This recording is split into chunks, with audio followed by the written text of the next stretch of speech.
All right, thank you everyone for coming to the Fall Resident Forum. We are your residence council. So I'm Macy, I'm the resident council mayor. I'm Charity Johnson. I am your communications liaison. I live in 1100 side. And I'm Miriam. I'm the community liaison and I live in the 900 floor. I'm in the, what do we call it, 7,000 floor? And we're missing 7,000 Ola. floor. And then Ola, yeah, He's not. oh, he's not, okay. And then Ola is the campus liaison. And he also lives in the, 900 floor. Yep, so our role is to kind of represent you guys as residents. We are also residents and we have like the same concerns and everything as you guys. And we work as a team to try and find problems for those concerns. And so we just wanted to quickly kind of share some things that we've been working on. So, so far this semester, we have implemented a laundry lost and found. So you finally have a place to put the random socks you come home with. So those should be in each of your laundry rooms. They're just like little baskets. We've gotten a yoga instructor to come and do every other week to teach a class in addition to the high fitness classes. So those are free for residents. They happen every other week. We've responded to and asked about and gotten a lot of feedback for concerns that we've heard about rent prices and the credit card fee change, and just some other concerns. We've brought them to the directors and gotten some answers and have been able to communicate those to residents who are concerned, and just stuff like that. So I share that with you so that if you guys have ideas for whether that's like events or programs or anything like that, you guys can bring them to us, and we can discuss them as a council and bring them to the directors to see if it's something that's feasible that we can do. So any questions just on like our roles or anything like that before we kick it off to the directors? Okay, awesome. Thanks for coming. Yes, thanks for coming. Last year, I don't think there was like anyone, so you guys are awesome. I know that pizza and cookies is incentivizing. That's because they were home season. Yeah. All right, thank you all for coming and thank you to the resident council for organizing this and for getting the word out. Literally, we have 5 people last spring, so this is awesome. It's so great to see you here. We are gonna be answering the questions tonight that you submitted via the survey, the QR code. We are answering questions that had a name and an apartment number to it. If there were any anonymous questions submitted, those won't be answered, but you're welcome to come back to us and let us know who you are and we'll answer that question for you, those questions for you. We're not going to we're not going to read a question and then answer it. We're going to talk about tonight,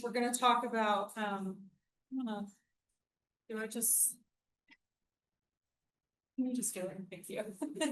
Tonight our topics are going to be maintenance, resident life, and administration. So all of the questions that were submitted are going to be covered in those 3 categories. So tonight I have with me Valerie Green. She's our Associate Director of Resident Life.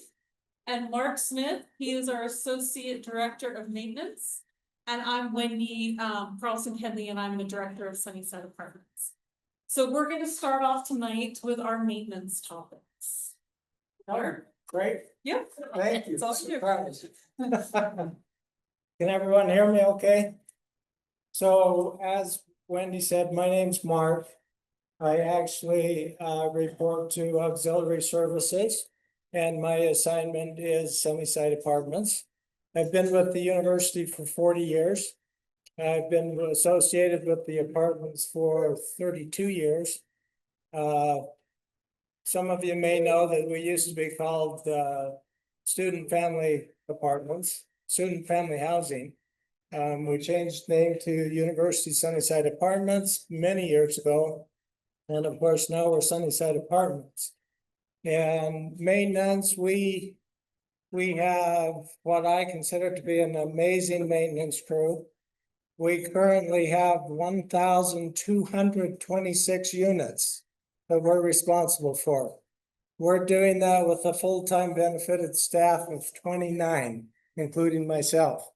Now, granted, we do outsource, but we have We have so many different things up here. We have, I say units because we have mini suites, we have apartments.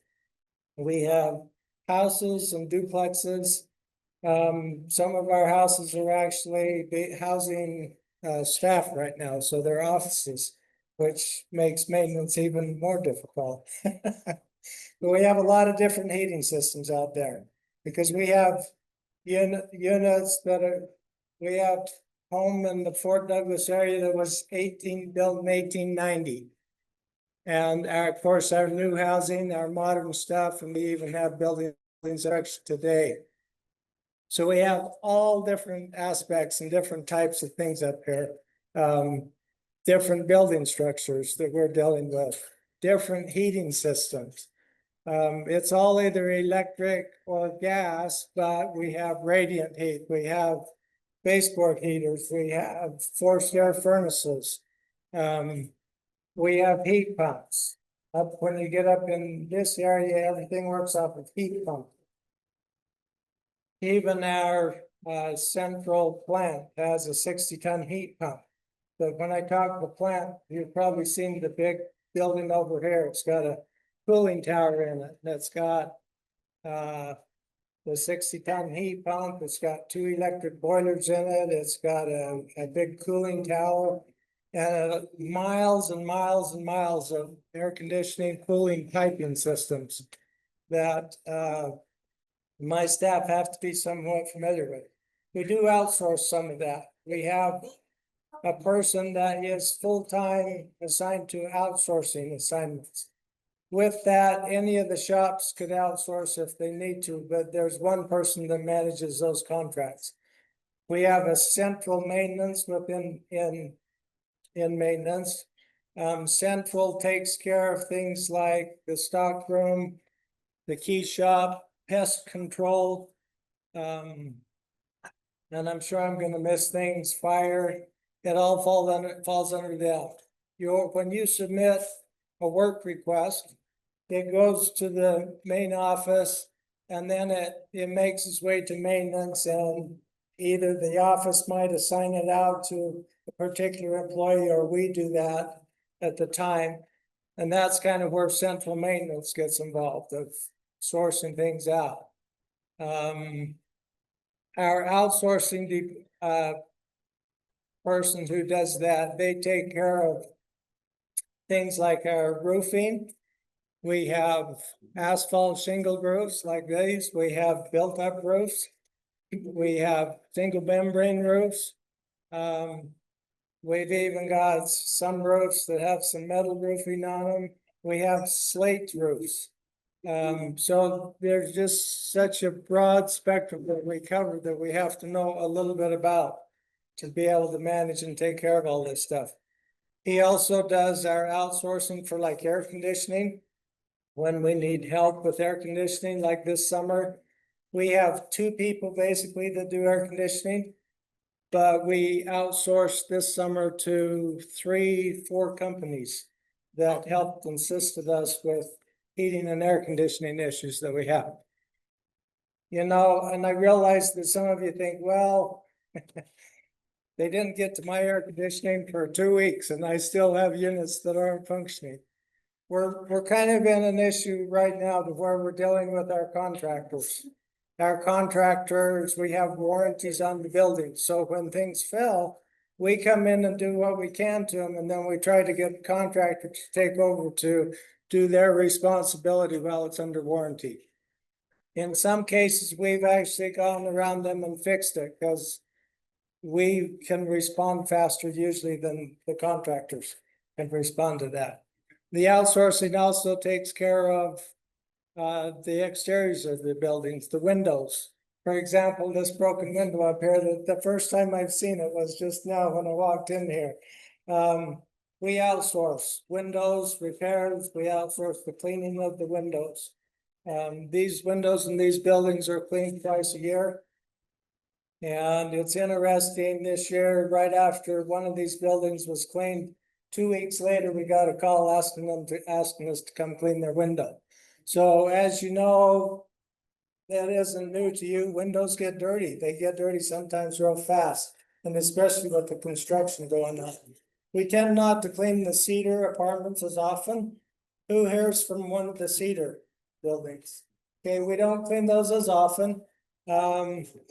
We do try to take care of those. We push hard to take care of those. They're older buildings. Seems like when we clean them, that instantly they're dirty again, whether it's from water spray or whatever. And we don't have a set schedule for those units up there. We seem to have different kind of pest issues. My central team takes care of pests, like they may take care of mice, bed bugs, mosquitoes. You name it, they work with that, but we also work with an outside licensed pest control company that does that. We do that on Tuesdays and Thursdays. So if you have an issue with that, don't hesitate to put in a work order for us. We usually run at about an average of an ongoing 300 work orders at a time, usually in our system. Always a few more come Monday morning and a few less by the time we get towards the weekend, but that's about what we ride at. There were a couple more things I wanted to touch on if I can remember here. If you come across a door that you want to prop open like this, these doors right here, if they have a door closer on them, technically we shouldn't prop them open, okay? Granted, these were propped open tonight because of the heat, okay? But if a door's got a closer on it, we shouldn't be propping it open. So please don't disconnect door closers or pop doors open full time. That's a fire code that we work with, so we try to make sure that that's happening. One concern that I know many of you have, and it is a big concern, is maintenance entering your apartment. And I know this may be hard for you to believe, but it's more embarrassing for me to walk into your apartment and surprise you probably than it is for you. And trust me, I've knocked and knocked. We have protocol going in an apartment.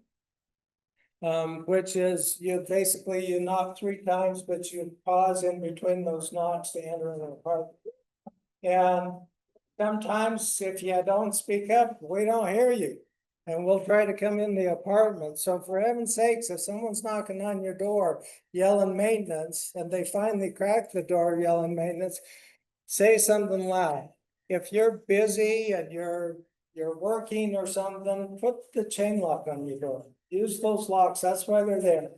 As soon as we try and we realize someone's in there, we're going to leave the apartment. And most of you probably know our green tag situation, how we leave green cards in there. It's for your safety, our safety. Oh, I don't know. Card. Must wear name tags. Yes, we all wear name tags now, okay? So if you're not sure if someone's there, they should be wearing their name tag. And if they're not, call them on it. Because we enforce that, okay? They should also be carrying their ID with them. So, yeah, don't hesitate to do that. I don't think I have any more to say. We appreciate you. We're happy to have you. You're what keep us employed, and I love meeting the residents. I not have met someone new today on the council. It's just fun to meet people. We love when staff come in and say, or residents come in and say hello to us. But thank you.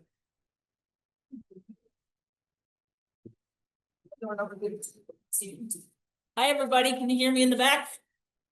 Yeah, I'll use my playground voice. So thanks for coming tonight. My name is Valerie and I'm the Associate Director for Resident Life. I haven't been here as long as Mark, but almost, only 15 years behind him. So I've been at the university for 25 years and I've been here at Sunnyside for 22 years now. I love working here and I love to help getting students to graduation. I have the honor of overseeing the Resident Life team. We have Ken Carson here tonight who doubles as a tech guru on the weekends and a disc jockey. No, I didn't see, okay. He oversees the single buildings, and then Christina Reyna oversees the family buildings. We have 15 community assistants. Everybody know who your community assistant is?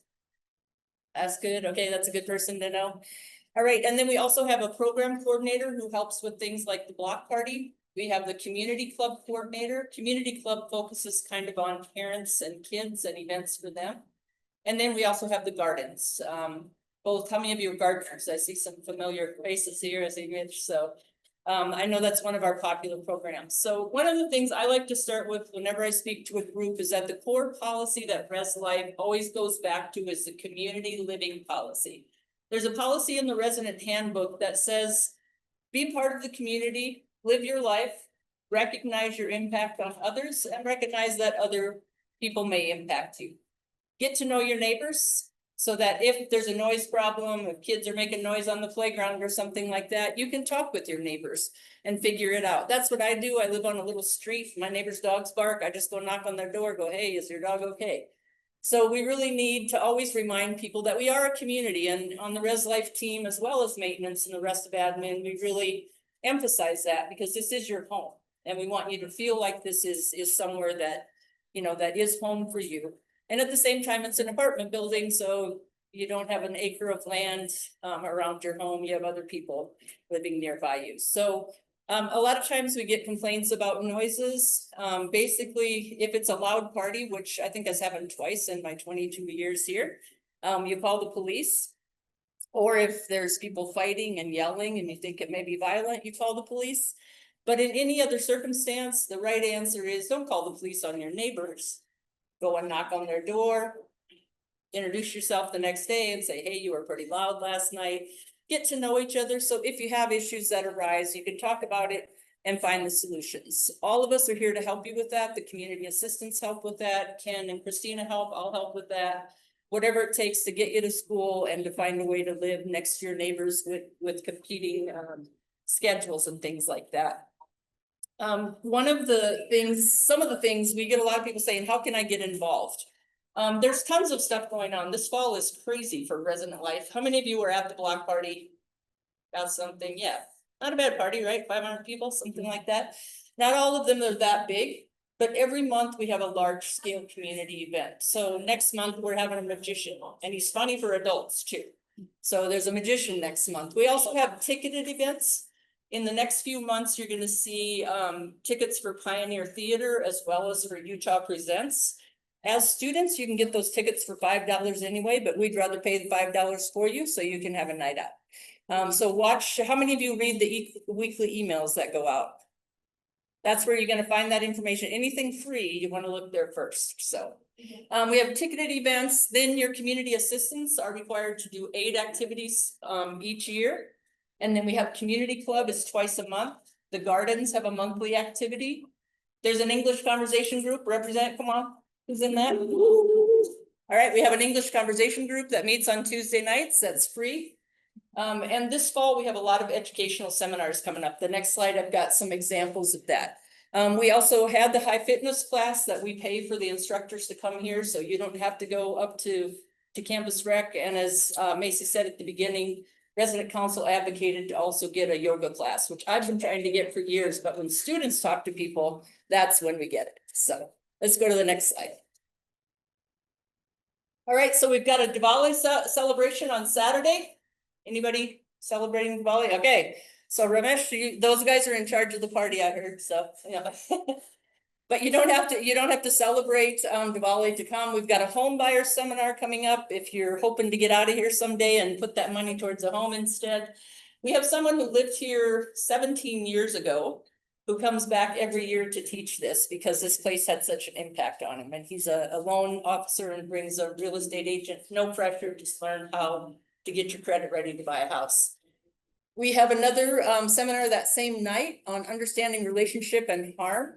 And that's by the McCluskey Center. Some of you may remember Lauren McCluskey, who was murdered on our campus some years ago. So this is about relational violence and about what's appropriate within relationships. It's a dialogue, it's not a presentation. And then we have the Tricks and Treats magic show. You don't want to miss. There'll be 2 different showings right around dinner time so your kids can get some sugar and scream and go home and have a great night. So that's what we like to do. We sugar them up and send them home. So. The same night, but later on, we have a health insurance seminar that gives you basic information about what are the options for health insurance, which is a moving target right now with until Congress comes back and makes a decision on it. But there are experts at the university that can talk to you about how to find health insurance if you're not insured or if you're seeking insurance. The East Village and Gardens and Community Club are doing a Halloween parade and carnival. And then the Union Building does a huge Fright Fest thing, also fun for adults, but it's especially for kids. So, and there'll be free shuttles that run between the villages to get you up there.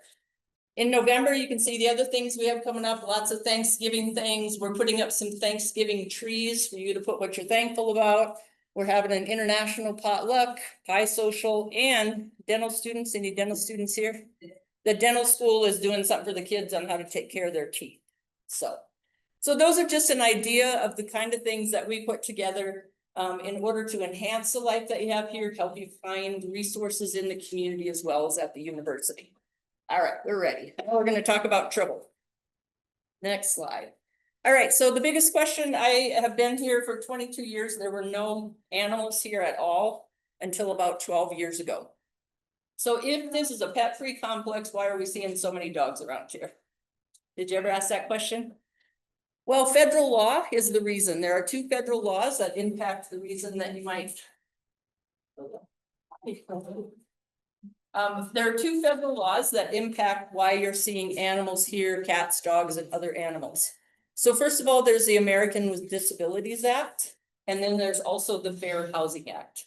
There are 2 federal laws that kind of look at things a little bit differently. That's your homework, go look those up. I'm not going to quote them. But under that, there are 2 kinds of animals that you'll see here. So first of all, are service animals. There are no pets at Sunnyside Apartments. If you have an approved animal, I will never call it your pet. It's not a pet, it's an approved animal. All right. So service animals are generally approved. They're not approved, but they're trained to help someone with a particular disability. So the first thing you think of is a seeing eye dog, right? But lots of people have invisible disabilities. So it's possible that people don't have a visible disability and they still have a service animal. But service animals are trained to do a particular task for that particular person. The majority of animals that you see here have been approved more under the Fair Housing Act, which are emotional support animals or assistance animals. They kind of use those terms interchangeably between the 2 federal laws. Those animals are here to provide comfort to their owners.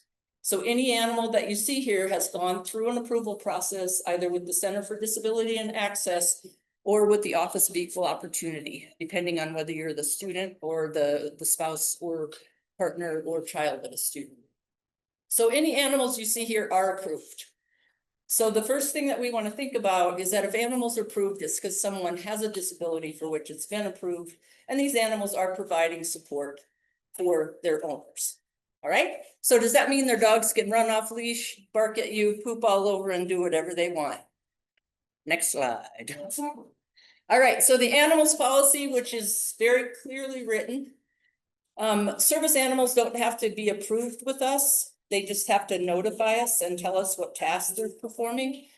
But anyone who has an emotional support animal or an assistance animal has been given the policy when they sign their rental agreement. They're given the policy by the Center for Disability and Access, or OEO.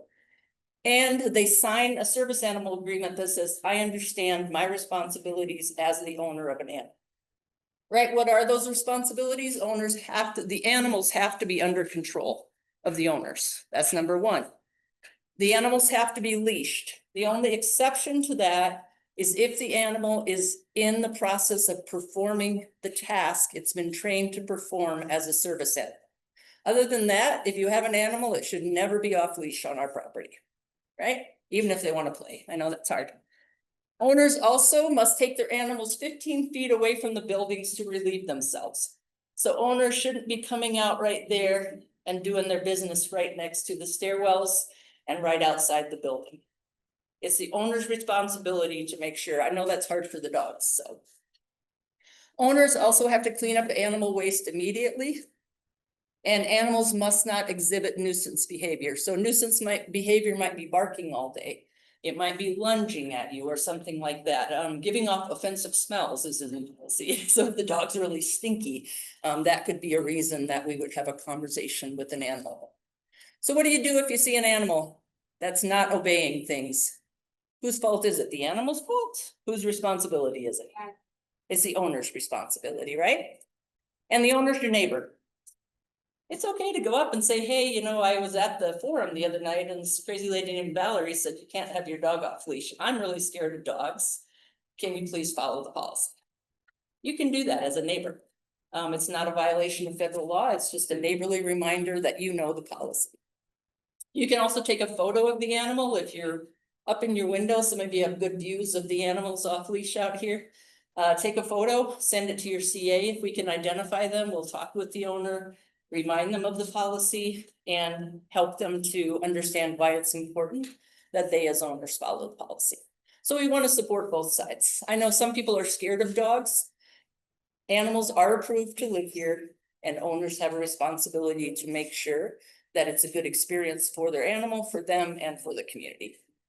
All right, I think that's the end of my soapbox. All right.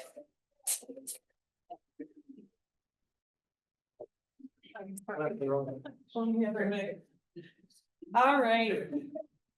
So now we're gonna shift from service and assistance animals to ADA parking.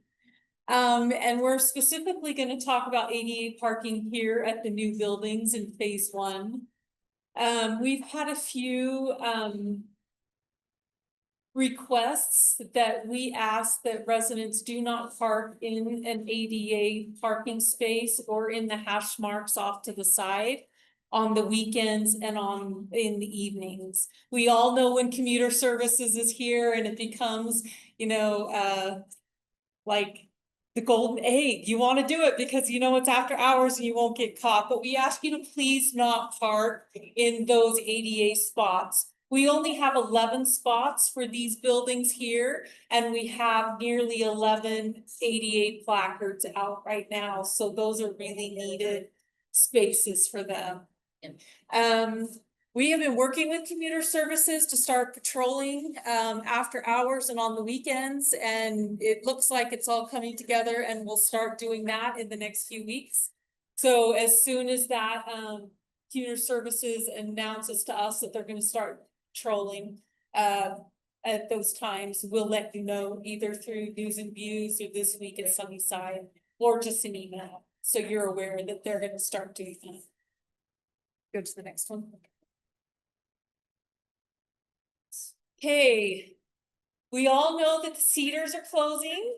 It's coming up really quick here. Cedar West is closing at the end of this academic year. And I've had some questions about how do I move or transfer from Cedar East or West into the Cottonwood buildings. So I talked with our housing guru, Karen, today, who does everything for applications, acceptances to get into apartments. She suggests that as soon as you know you want to transfer into one of these buildings, submit an application for it. And put on there a accurate date of occupancy. So if you decide, if you're in Cedar East and your building is closing in 2027, but you know right now that you want to get into Cottonwood in a 1-bedroom or a 3-bedroom, go ahead and submit your application right now and put your date of occupancy as 2027. And that will keep you on the wait list and high on the wait list so that you'll have a better chance of getting into these buildings here. The 1-bedroom and the 3-bedroom are 2 most popular that we have waiting lists for right now. So if that's what you want, I would suggest you get it in sooner than later. She says her motto is the earlier the better. So that is what I would recommend. And on the next slide here, it's just going to show just a reminder of the closure schedule. Cedar West is May 30th of 2026, the end of this academic year. Cedar East 13, 14, 15, and the community center will close on August 31st, 2027. And then, the 11 and 1200 courts will close on June 30th of 28. So you can start preparing for that. Okay. We had numerous questions, about campus transportation options. How many of you know your options to get to campus from here? Most of you, great. So, first, the campus shuttle, the Sunnyside route of the campus shuttle stops right out here on Sunnyside, both by the new graduate student building and also up here by, 798. It's easy to get to. It comes every 15 minutes, Monday through Friday, 6 to 6.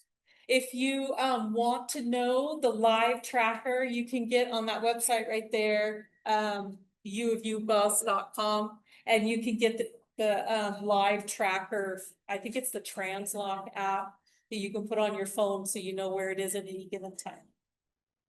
Another option you have here at Sunnyside is the U-Ride.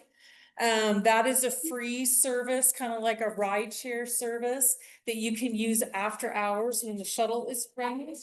It runs on weekdays until 12:30 a.m. and on the weekends until 1:30 a.m. And all you have to do is there's an app, that's the Translock app there. You use the app, you can request a ride and they'll come pick you up where you are and drop you off right here at your building at Sunnyside. And then we also have the UTA bus routes, and I'm embarrassed to say I didn't know this until today when I was looking this up, but there are 60 UTA bus stops right here on campus. And we have 3 right out here on Foothill. So if you need to get somewhere to see that the campus shuttle isn't going to get you, be sure to look up the UTA site and find out which buses will take you over to campus. Okay. Just wanted to kind of round out with a construction update.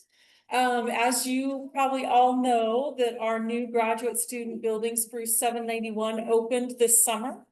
Both of our graduate student buildings are full, so it's very exciting. Our new family building that is going to be our biggest building on our site, it has 254 units in it. It will open the end of January. It will finish the end of January. We'll probably open it a few weeks later for residents to move into.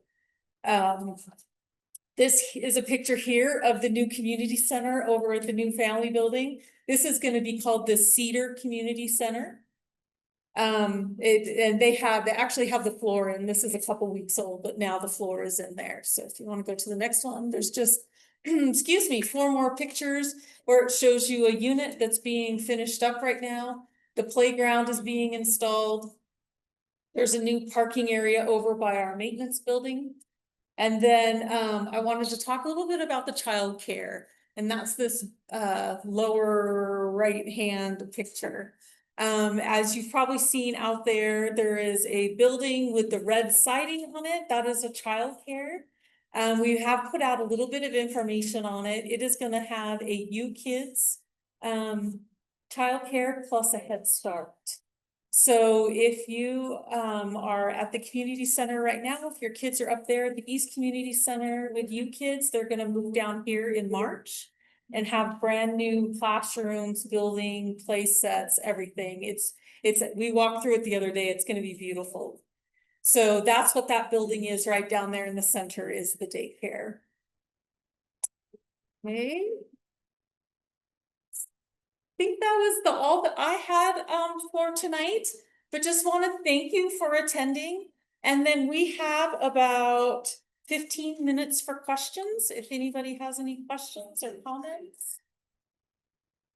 For like bigger changes that we may request, what's the most appropriate focus of those things like potential like construction on? Specifically, I mean like a ramp in the back part. Is this the appropriate setting to discuss that? So yes, you can also come talk to me at the main office down there. We can talk through it if you want to bring like a proposal of what you're looking at and thinking, we could have that discussion. Yeah, that would probably be the best place to do it, just so I can understand what you want. Yeah. And what's your name? Mancha. Justin? Yes. Okay, I'll be watching for it. Okay. Anything else? Question on the pits. So the pets being and keeping out here, I sit and watch out my window. Where some of the owners are taking their pets back in the little lawn, you know. When they're bathed, and then I see kids go out. And I'm just like, oh. You know, it's just not. The good feeling. No, I just wanna go right and have a pet station there. Or designated areas if you're owners to leave their pets, leave the pet station, and they've got a bag, they can have, you know. The music, when you pick up the garbage, stuff like that. I'm the poop specialist, I can take that. So the question was related to, you know, why don't we have some pet stations or a designated area for pets? And that is something we've talked about. First of all, they're not pets, they're emotional support animals. And that's part of the reason we don't have pet stations is because they're not pets. If we were in the designation, according to federal law, an emotional support animal is approved for that person's housing and to be in transit to where they're going to the bathroom 15 feet from the building. That's what federal law says a support animal is. That being said, we have looked at putting some stations around. With all the construction, we haven't added it yet. One of the other issues with a large, if we were to say, okay, here's a dog run area, that's where you go run your dog. It's not gonna stop people from walking outside and letting their dogs do their business. Because that's maybe all the way over there and their dog can't make it that far. So that's part of the reason with all the construction, we have not designated that. In years past, when we've looked at it, anytime you add an area like that, it has to be ADA accessible, which costs a lot of money. My colleagues at Berkeley they put a designated support animal area. And now they get complaints about dogs barking all the time because they're out there playing and barking all day and all night. So it's not a done deal yet. I do think the stations might help, but if somebody walks out here and lets their dog poop, they're not gonna walk to a station over there to put the poop in it either. So I would recommend, for those of you who don't like dog poop like me and your kids playing in it, talk to your neighbors, and if you see them doing it, say, hey, listen, that grassy bowl out there, that's not a dog poop area. Please pick up your feces, please pick it up, because I don't want my kid to be rolling in it when the snow comes and we go sledding. So we really need the help of the community. If you have a good camera, go ahead and snap some photos if they're not cleaning up. I don't like to look at it that way, but we really need animal owners. We have 175 animals right now. And we really need animal owners to step up, and most of them do. There's always just a few who aren't paying attention, they're on their phones or something. Majority of our animal owners are really great and really responsible. But we need, if you guys can see them, just kind of get a description, ask your CA, you know, can you talk to that person, ask them to not do their business in the middle of the playground where the kids are playing. So, yeah, great question. We're still working on it. The laws have changed a lot in the past few years and we're still kind of catching up, but thanks for that question. Any other questions? We already saw an exhibit. Yep. I brought a little aid. Those are very hard. But anyway, my son and his wife live in building 796. And I am grandma of the year, and babysit 2 to 3 days a week. So I'm here all over. Used to live in 804, but they're generation 3. Anyway, they recently put up a metal gate. I don't know if anybody has noticed that, right? We come out the door. That's to prevent people from cutting through the wood chips. I would like to see that metal gate moved, taken down, and actually paved right there. And this is why I would also like to see a pass through between the 2 parking lots that are up here. Because what happens is when you come out of that building, you have a stroller, a wagon, whatever you need, crazy toddlers. Toddlers, yes, and you have to have a stroller. Your option is to do this and do this thing on ramp. And come up here, and if you're parked in the next parking lot, you have to walk through the parking lot, out in the street, and into that parking lot. And it's just dangerous. This is like this. If you can come through here, that will be some steps and certainly some of the street. If this were paved right here, which there's one plan, that's one plan right there. You could cut through here onto the sidewalk. Walk down here, you're still gonna have to go on the street, park on the next lot, then alleviate some lot, for a minimal change. You could change, but it has to be here, I know you're gonna give up two spots. Oh, well, you got plenty of parking. And if we could take down the metal, that's the glass beam. And leave it right there, you have a very happy grandma, lots of happy.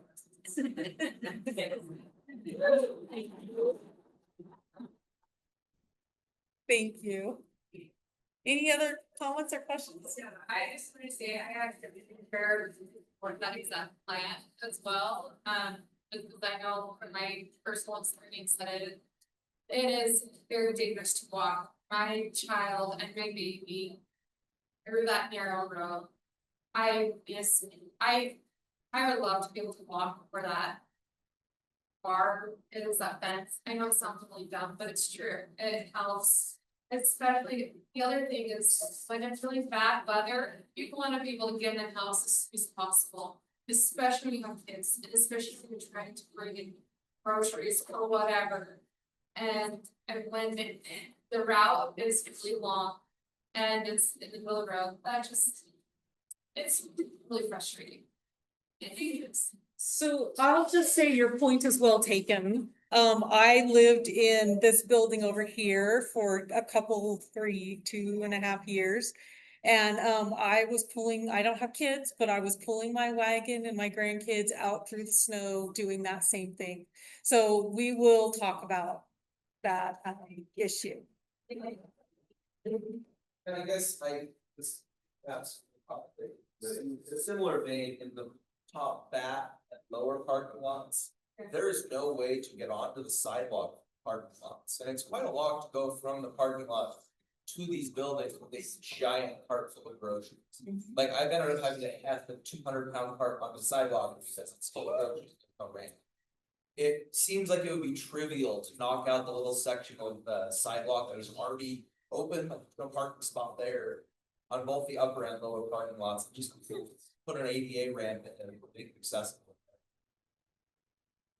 You're just talking the ADA ramp in the sidewalk, In not the all the way, sidewalk. okay. Kind of like that in front, kind of the garbage area, Hmm. a very similar thing in the back parking lot in this corner where the little electric thingy is. Yeah. Where you could load and unload. And load Just and roll yeah. it out up on the sidewalk, and have fun. Yeah. It would be- Okay. Happy to do it. I support it, but it's easier for snow removal. Yeah, it's easier for a lot of us. Sometimes architects don't think of these things, so.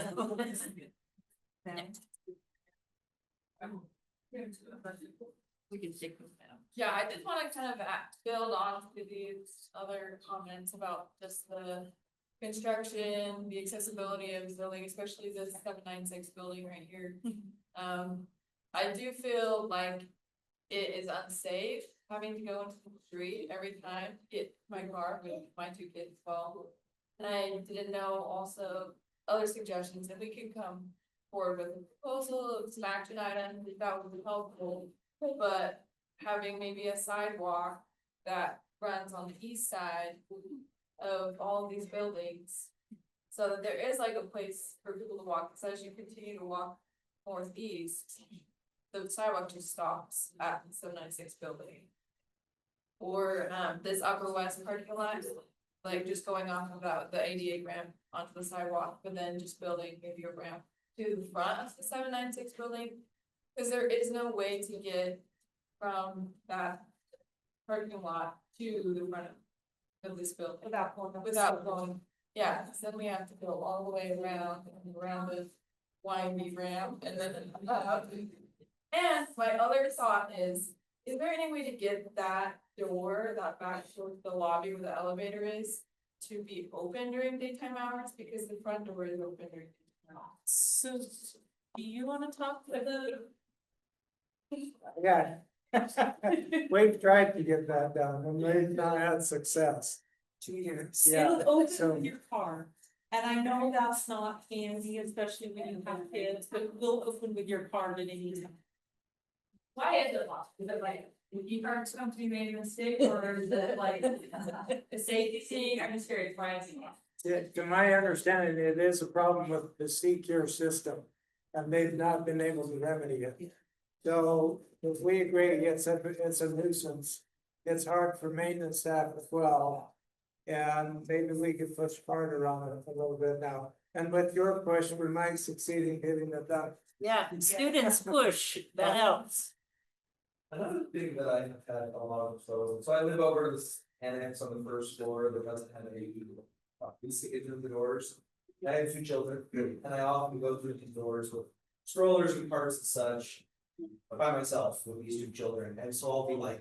Flinging open a door, throwing through the car, shutting the other door, flinging open the other door, shoving the car through, I'd like slam the door on my children because it's just not realistic.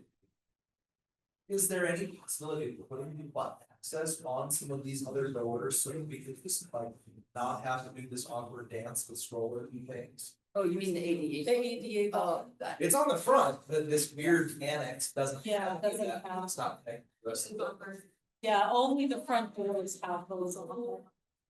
It's something that we look into. Yeah, did you get that one? Yeah.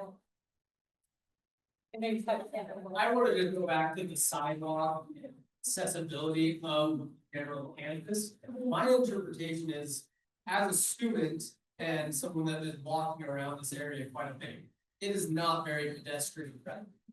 There are sidewalks, there are ways to get from point A to point B. And I understand that there's a big push with construction right now. And in the grand scheme of things, I hope that they're taking into consideration where students are walking. But I don't see a lot of those things being taken into consideration now, where the buildings that are neutral are taking place. And how they're connected. So, the example on the east side right here. All of us are walking, or some of us are walking to campus, that's generally why we live here. There is no direct sidewalk to campus. Yeah. There is not a lot of thought taken into it at the moment, and I would like to put that out there that. There's obviously reasons for other people that are starting to notice this. Please take that into consideration as you finish this campus, make it accessible for the people to get where they're trying to go. I think we'll find once these are gone back here, the older buildings, and these are up over here, that the campus will be more walkable. We have made sure that all the buildings are walkable. But to your point of getting up there by the corner of Bay Street, that is something we need to look at. Yeah. Yeah, and that has been talked about. They just aren't out there yet. We have to take those buildings down. Yeah. So, thank you.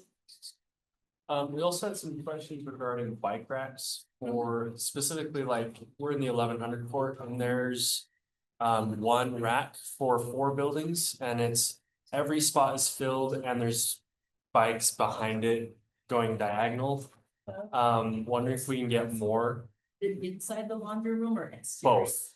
The outside one's like stuffed, the And inside one is inside one's also also super full. stuffed. Like, All you floor- could move other people's. We don't bikes know and about do the it. other laundry rooms, but ours is completely full and we often can't find a spot on the one rack for our buildings.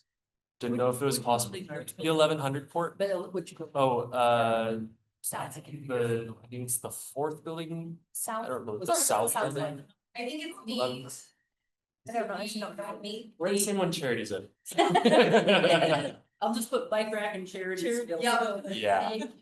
You like And those move things tend his to bike. ebb and flow. Yeah, cause it's, We are doing the bike clean out, don't forget, on next week, Tuesday, any abandoned property will be removed, or if your stuff isn't properly marked or stored.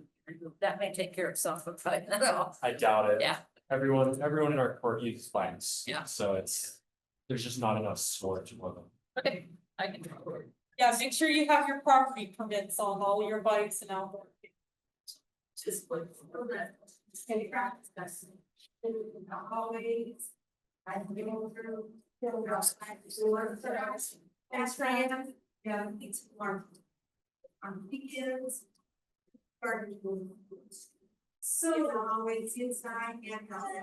That was kind of, that's something you can talk about. It was kind of planned that way, the traffic was so close there. To each of the, you know, when you come in the lobby.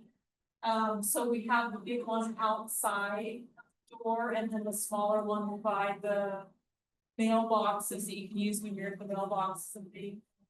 Our thought was you could just take it into the garbage room because it's just like 2 floors down, but Not very many people go to the trash. okay. It's supposed to know that. So weekends, Friday, Saturday, Sunday, and this building you in during this one, okay, thank you. Right, any other? I'm just curious, so they recently changed the bus routes. And correct me if I'm wrong, but both of the bus routes now run in the same direction around campus. And the Sunnyside route doesn't even go to the East Village anymore, which makes it really far for people that are close-ish to where the East Village is, because they have to ride the shuttle all the way around. I know a couple residents have expressed that concern on Facebook. I just didn't know if there was any discussions before the routes were changed, or if we aren't even at all related to. We are not in those discussions, that's commuter services, if I were you, I would talk to commuter services and give them your feedback. Great. Okay, one more. Last one. Lighting. Outdoor lighting. Lighting, Lighting off, Fridays. So not doing something. It's a little not doing is the lighting working? Okay. Are you talking down at Lee's area or up in Cedar? Yeah. We're gonna open by 796 out front. And something not going to that work. Over there. It's really don't. We're right from that part of there. I always get bids with everything. Spot when I can post sometimes, I have to try to put it around the law. And sometimes I even think it's pretty dark, yeah, so. Okay, lighting. Thank you. Thank you. We have someone on Zoom. Okay, let's get over here and then we'll go to Zoom. I want to ask you to just start with this community system of the university. Does to just extend the waiting time of buses with the shuttles so people can reach a bus, because most of the time I by myself just miss the bus by few seconds. Sometimes they just pass through the station, they don't stop if they don't see people there. I think that would be. Yeah. We can certainly bring things up with commuter services, but as a student, it will go farther if you contact commuter services. And give that feedback to them. We can, so it sounds like we can make like a proposal for commuter services, or just contact them with some of our questions, and we can put that. So. Zoom? Hi, this might be a question for commuter services as well, but what are the odds that we could get the UTA passes extended to residents who are not students but are living on campus? It's not likely. Oh, yeah. Student fees help to pay for that, and they've never, I think in the early 2000s, I think there was 1 year that partners or spouses were allowed to get. But the university pays a lot of money for you to have that free pass, and so if they extend it to your spouses and family members, what about staff spouses and family members and things like that? Our So- rent would go up. No, it wouldn't impact rent, it would impact your student fees. Cool. It's a great Um, idea though. in life, I love it. Yeah, no, it'd be super nice. And this is maybe more of a speculative question and more for the powers that be, but Do you guys think that there's any chance that university admin, seeing the wait list discrepancy between the new housing and the cheaper housing, decides to push back the date of tearing down any of the old buildings? No, those dates have been set. Not only have they been set, but we're having so many issues with those old buildings that they really do need to come down. So, no, those dates will not change. Awesome. Sorry. It's all good. Any other questions? All right. Thank you so much for coming. It's really been fun having you here tonight. Wendy, can I say one more thing? Yes. After you finish? Yes. Okay. I just want to remind you that you don't have to wait to the forum, bring up issues and concerns and questions. We are always available. We are in the main office and you can stop by, you can send us an email, you can call, whatever, but don't feel like you have to bottle things up and wait until these meetings. So we are always happy to meet with you, talk with you, and interact. So please feel free to do so. Okay, yeah, last thing, we just want, Ola is the other member of our resident council. We just wanted him to be able to introduce himself real quick, and then I'll say one last thing.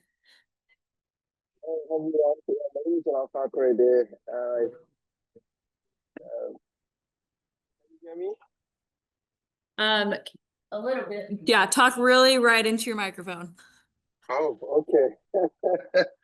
Thank you, everyone. Thanks for coming. My name is Ola Fakorede. I am the campus liaison representative for the resident council. And we're so proud to be representing you, and we're so proud to be working for you. We hope that we'll be able to deliver value, during our time. Thank you so much for coming.